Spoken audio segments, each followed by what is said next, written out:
Cordial saludo. Cordial saludo. Mi nombre es Nicolás Briceño Rodríguez. Hago parte del tercer semestre en la Universidad Nacional Abierta a Distancia y en conjunto con mis compañeras y compañeros Ángel Lorena Orjuela, Ángel Lorena Ovaque y Duan Jurado, venimos a hablar sobre todo el tema abordado durante la asignatura de Historia y Teoría Política Emergente. Para hablar del sistema mundo vamos a traer a Immanuel Gorenstein. Él nos señala que nos encontramos en un sistema capitalista solo cuando el sistema da prioridad a la insensata acumulación de capital. En un sistema mundo los estados más fuertes se vinculan con los más débiles, presionándolos para que mantengan sus fronteras abiertas al flujo de aquellos factores de producción que son útiles y beneficiosos a las compañías ubicadas en los estados más fuertes, mientras que resisten cualquier demanda de reciprocidad en este tema. De este modo, Bernstein infiere que el único tipo de sistema social existente es un sistema mundo que definimos simplemente como una unidad, con una única división del trabajo y múltiples sistemas culturales. En este sistema mundo se da un conjunto de relaciones de poder tales que la fuerza de la maquinaria estatal en los países del centro depende de la debilidad de otras maquinarias estatales. De ahí que los estados periféricos se vean sometidos ineluctablemente a la intervención extranjera mediante los recursos de la guerra, la subversión y la diplomacia. Pero ¿cómo se organizan en concreto los estados? Dentro de un sistema mundo, de acuerdo con Goldstein, la solución consiste en tener tres tipos de Estado. Así, además del estrato superior de los países del centro y el estrato inferior de los países periféricos, existe un estrato intermedio de países semiperiféricos. Se podría argumentar que la economía mundo como economía funcionaría igualmente, bien sin una semiperiferia, pero sería mucho menos estable políticamente porque supondría un sistema mundo polarizado. La existencia de la tercera categoría significa precisamente que el estrato superior no se enfrenta a la posición unificada de todos los demás, ya que el estrato intermedio es a un tiempo explotador y explotado. En el sistema colonial hegemónico, el poder es la fuente de dominación y control del sistema colonial que pretende traspasar las fronteras de los territorios. Sus ideas persisten y se transforman con el tiempo. Pensadores latinoamericanos son críticos de este sistema y nos invitan a reflexionar para desadaptarnos del modelo impuesto por Occidente. La colonialidad del poder, según Quijano, vendría a ser algo así como una matriz de poder que tiene su origen en la época colonial, pero que continúa existiendo a pesar de la desaparición de ese sistema político, después del advenimiento de otros sistemas como el republicano en los países latinoamericanos. Esa matriz colonial del poder, la explotación económica de la tierra se llevó a cabo por parte de una minoría étnica compuesta pues por europeos, bajo cuya custodia y tutelaje trabajaban grandes números de indígenas, quienes generaban una gran plusvalía. En el contexto latinoamericano, su enfoque tuvo la virtud y la originalidad de poner de relieve la importancia de lo étnico en el proceso histórico de la explotación de la riqueza americana, tanto en tiempos coloniales como en los tiempos actuales. Enrique Dussel también dice que es bajo el imperio de la filosofía occidental que tiene lugar la corrupción originaria del campo político, exacerbándose del papel de la representación democrática como fundamento suficiente de legitimidad para la toma de decisiones políticas sobre los asuntos comunitarios. Él entiende que la colonialidad es un proceso que es muy marcado en América Latina, aún después de los procesos independentistas de muchos países que hoy en día también se encuentran en subordinación. Su más feroz crítica es la descolonización cultural, puesto que la herencia que nos dejaron los europeos se ve reflejado en el sistema educativo, en las relaciones sociales, económicas y políticas. Para ello propone un diálogo filosófico sur-sur y sur-norte sin caer en el fundamentalismo que niega la modernidad en su totalidad, ni en la colonialidad del saber, del ser, del existir y del poder. El resultado es la descolonización de la cultura, de la epistemología y también de la tecnología. Catherine Weiss, paralelo al desprendimiento de categorías universalizadas o naturalizadas por el discurso estratégico emanado de los centros de poder, el proyecto descolonial propone la recuperación de aquellas categorías negadas, propias del pensamiento y la práctica social de la periferia, desde los distintos niveles constitutivos del ejercicio de la colonialidad, tanto poder político y económico, saber epistémico y filosófico y científico. y del ser como subjetividad y construcción de la alteridad. Tales categorías negadas lo han sido en virtud del ascenso histórico de un pensamiento único, hegemónico, que en su proceso de afirmación redujo lo establecido fuera de su horizonte de comprensión e interés político. El Sumat Causai, también conocido como buen vivir, es un concepto que ha cobrado relevancia en las últimas décadas como alternativa al paradigma occidental de desarrollo basado en el crecimiento económico. Se fundamenta en la idea de vivir en armonía con la naturaleza, en equilibrio con los demás seres humanos y en paz consigo mismo. Es una filosofía centrada en el bienestar integral de las personas y en la interconexión de todos los seres vivos. En Colombia, el Sumat Causai fue reconocido como un principio constitucional en 2008. Desde entonces se ha venido implementando en diferentes políticas públicas y programas sociales. Sin embargo, hay muchos desafíos para lograr que el Sumat Causai sea una realidad para todos los colombianos. En algunas características principales del Sumat Causai vemos la visión holística que concibe al ser humano como parte integral de un todo interconectado donde la naturaleza, la comunidad y el ser humano coexisten en equilibrio. Vivir en armonía, busca el equilibrio entre el bienestar material y espiritual, promoviendo una vida plena y significativa. Responsabilidad social, enfatiza la responsabilidad individual y colectiva para el cuidado del planeta y el bienestar de todas las comunidades. Reciprocidad, propone una relación de intercambio armonioso con la naturaleza basada en el respeto y la gratitud. Sabiduría ancestral, se nutre de los conocimientos y tradiciones ancestrales, valorando la cosmovisión indígena como fuente de sabiduría. También vemos algunos elementos fundamentales del Sumat Causai, como la Pachamama, la tierra como madre y fuente de vida a la que se le debe respeto y cuidado. El Sumat Causai como el buen vivir como objetivo final, busca el bienestar integral del ser humano en armonía con todo su entorno. Sumat Camaña, la comunidad justa, donde se promueve la equidad, la solidaridad y el respeto mutuo. También vemos el Rinti como el equilibrio y la armonía entre los elementos del cosmos. Y el Yuyaicha como reflexión profunda, también como herramienta para comprender el mundo y actuar de manera responsable. El impacto del Sumat Causai en la sociedad actual ha sido significativo, especialmente en países como Ecuador y Bolivia, donde se han implementado políticas basadas en sus principios. Estas políticas han buscado garantizar los derechos de la naturaleza, promover la equidad social y cultural y fomentar un desarrollo sostenible y armonioso con el entorno.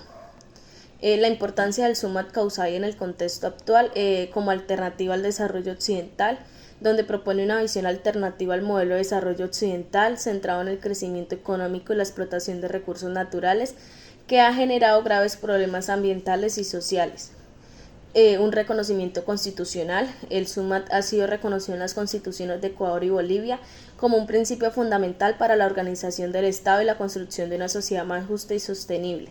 Inspiración para movimientos sociales, inspira movimientos sociales y organizaciones sociales que buscan alternativas al modelo actual de desarrollo y promueven la justicia social, la sostenibilidad ambiental y el bienestar humano. Pero esto también enfrenta algunos desafíos en su implementación, como interpretaciones diversas, donde no existe una definición única y universal del Sumat Causai, lo que genera diferentes interpretaciones y dificulta su implementación práctica. Presenta una resistencia del modelo actual. El modelo de desarrollo occidental dominante presenta obstáculos para la implementación del Sumat Causai, ya que prioriza intereses económicos por encima del bienestar social y ambiental. Necesidad de acciones concretas. Se requieren acciones concretas y políticas públicas que promuevan el Sumat Causai en diferentes ámbitos como la economía, la educación y la justicia. Con esto podemos concluir que el Sumat Causai ofrece una valiosa alternativa para construir un futuro más justo, sostenible y armonioso. A pesar de los desafíos, esta cosmovisión ancestral sigue inspirando a personas y movimientos que buscan transformar la sociedad actual hacia un modelo de desarrollo más humano y equilibrado. Bueno, a continuación vamos a hablar de los elementos del pensamiento emergente en el sistema mundo. El pensamiento emergente en el sistema mundo se refiere a la forma en que los académicos, también los analistas y los pensadores abordan los desafíos globales en la actualidad, cuando reconocen la interconexión e interdependencia de los sistemas a nivel mundial. Pues de lo más destacado yo elegí 6 elementos del pensamiento emergente, que son la interconexión global, la interdependencia entre países y regiones, los cambios rápidos y no lineales, también la complejidad de los problemas globales, la diversidad cultural y por último la necesidad de las soluciones colaborativas y adaptativas. Entonces vamos con el primer concepto, que es la interconexión global. En el contexto del pensamiento emergente en la política global, se reconoce que los eventos y decisiones en un país o región pueden tener impactos significativos en otros lugares. ¿Qué es lo que quiere decir esto? O sea, que cuando un país o región toma una decisión, hace que en otros lugares también tengan impactos. Por ejemplo, lo que está pasando ahora en Venezuela, ¿sí? Cuando la gente está saliendo de allá por las dificultades económicas, en otros lugares como los países como son Colombia, Ecuador, Perú, donde están llegando los inmigrantes, se podría decirse que hay un cambio en la economía de todos los países debido a la interconexión global. Ahora vamos a hablar de la interdependencia entre países y regiones. Se refiere a la comprensión de que las acciones y decisiones y eventos en un país o región pueden tener efectos directos o indirectos en otros países o regiones. Este es muy similar al anterior. Es similar las decisiones políticas que se toman en un país, como por ejemplo la falta de presupuesto o la toma de decisiones, por ejemplo, lo que hizo Nayib Bukele en El Salvador, cuando hizo una norma de estricta seguridad. Entonces países aledaños están mirando ese movimiento y quieren hacer similitudes, ¿sí? Para aplicarlo en su propio gobierno. Bueno, ahora vamos a hablar de los cambios rápidos y no lineales. Los cambios rápidos y no lineales en la política emergente se refieren a la comprensión de que los acontecimientos políticos, sociales y económicos, tecnológicos, pueden ocurrir de manera inesperada, acelerada y con efectos significativos en el escenario global. También está la complejidad de los problemas globales, que es la comprensión de que los desafíos se enfrentan en el mundo en la actualidad, como el cambio climático, la migración, la desigualdad económica, la seguridad internacional y de la salud global, donde no pueden ser abordados de manera aislada o simplista. Por ejemplo, el caso anterior también, el que puse de Venezuela, ¿sí? O sea, los conceptos se relacionan mucho entre sí, pero pues hay que distinguirlos. La diversidad cultural. En la política emergente se refiere a la valoración y consideración de las múltiples identidades, perspectivas, tradiciones y formas de organización social que existen a nivel global. Y por último, la necesidad de soluciones colaborativas y adaptativas, que se deriva de la comprensión de que los desafíos actuales a nivel global son complejos y están interconectados y sujetos a cambios rápidos e impredecibles. En este sentido, las soluciones estáticas o unilaterales suelen ser insuficientes para abordar problemas como el cambio climático y la migración y lo que hablábamos anteriormente. Bueno, muchas gracias por su atención.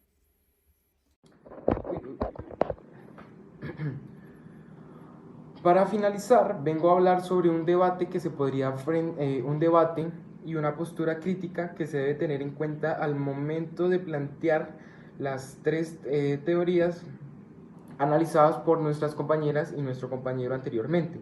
Hay que tener en cuenta que en el sistema mundo vivimos en una geopolítica constante que hace que todos los países tengan que intenten tener ciertas vinculaciones entre ellos, cierto contexto que hace que el mundo aún siga dividido en dos: los países de derecha o países considerados democráticos y los países de la ola de izquierda, quienes intentan manejar lo que es un socialismo moderado y un mercado abierto entre las naciones que tienen esa ideología. En esta guerra de ideologías los países se ven muy afectados, y en el contexto colombiano vemos, o también en el contexto latinoamericano se puede poner, vemos que los países intentan tener una postura para seguir a las potencias mundiales, y eso hace que se eliminen soluciones de Estado para el Estado, que quiero llegar, que muchas veces por tomar una postura, por tomar una ideología, los países también toman soluciones que esos países realizaron para problemas internos y los traen al contexto colombiano, lo cual hace que pues no sea eficiente. Copiamos las soluciones de otros países y terminamos creando problemas mayores. En el caso de Colombia, no solo nos hemos dividido debido al conflicto interno y pues las divisiones políticas del siglo XX y principio del siglo XXI, sino que también todas las políticas públicas que se han creado que buscan inclusión moderada han sido ineficientes. Por ejemplo, teorías como la del summa causale, que en Ecuador fueron probadas, o en Bolivia, y que buscaron el respeto por las diferentes culturas, trayendo una multiculturalidad dentro de la nación, dejan una perspectiva importante de lo que se podría hacer en Colombia, y es eliminar de manera social esos ideales, no eliminar de manera política o económica las relaciones con los países, evidentemente, sino eliminar esa perspectiva hegemónica social que se tiene, donde solo existe una cultura católica que se trajo por los españoles y que se ha mantenido, donde digamos solo hay una raza y digamos, esta sociedad que tenemos tiende a ser machista, que el hombre blanco es como el hombre al que se debe aspirar ser, y entender que dentro del contexto político colombiano existen muchas minorías y muchas personas que no están dentro de los estándares que se tienen de la hegemonía histórica y que son esenciales para construir nación y para construir Estado. Entonces, entender, por ejemplo, teorías como las del summa causale, que no solo nos hablan de un buen vivir, sino de una buena relación entre culturas, entre personas, eliminando las barreras sociales, las barreras de género, las barreras de raza, pues nos pueden ayudar a mejorar la forma en cómo construimos nuestras naciones y en cómo nos abrimos al mundo. No buscamos soluciones de otros países, sino que creamos nuestras propias soluciones, incluyendo las minorías que se han dejado a un lado y eliminando pues esa ideología tan extremista que se maneja ya sea de derecha o de izquierda, sino que es estar abierto al diálogo. Es así que con esto finalizamos nuestra exposición. Les agradecemos por haber visto el video.